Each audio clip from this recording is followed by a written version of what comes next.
this quick tutorial, I will show you step-by-step guide on how to turn off Windows Defender on your Windows laptop. So let's go. But before we dive into the tutorial, if you're very new to this channel and you find this guide useful, remember to click on that subscribe, turn on the notification bell for more tutorial about Windows. So with that being said, let's get started. Welcome back, friends. So in some cases, we may decide to install an app or software on our Windows PC, and as a result of Windows Defender available on the PC, we may find it difficult to successfully install the software or app on our Windows PC. So in this video, I'm going to walk you through step by step on how you can actually disable, temporarily or permanently disable your Windows Defender, a step-by-step tutorial. So let's dive in. Alright, so the very first thing you need to do is to come to your start window right here. Right click on your start button. Then this is going to pop up. Next thing you want to do is to make sure you look for settings.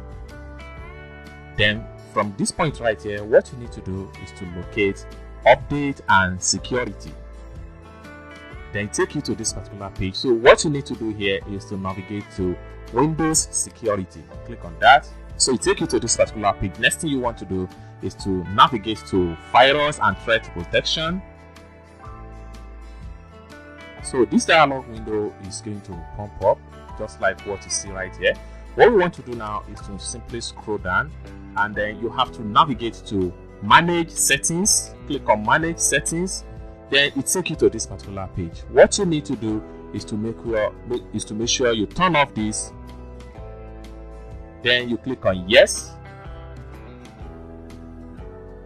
Then you can simply scroll down. So it has been successfully disabled. Make sure everything is disabled. So once you disable everything, as you can see on the PC right here, you can simply go ahead and install the particular software you want to install on your PC. So once you install it on your PC successfully, automatically by the time you restart your system, the real-time protection is going to be turned off. So it's as simple as that. So this is how to turn off your real-time protection or your Windows Defender, a step-by-step tutorial without any stress. I hope you really got value for this video. If you find this video useful, give this video a big like, and also remember to subscribe to the channel for more tutorial about Windows PC. Thank you so much for watching, and I hope to see you in my next video. Bye.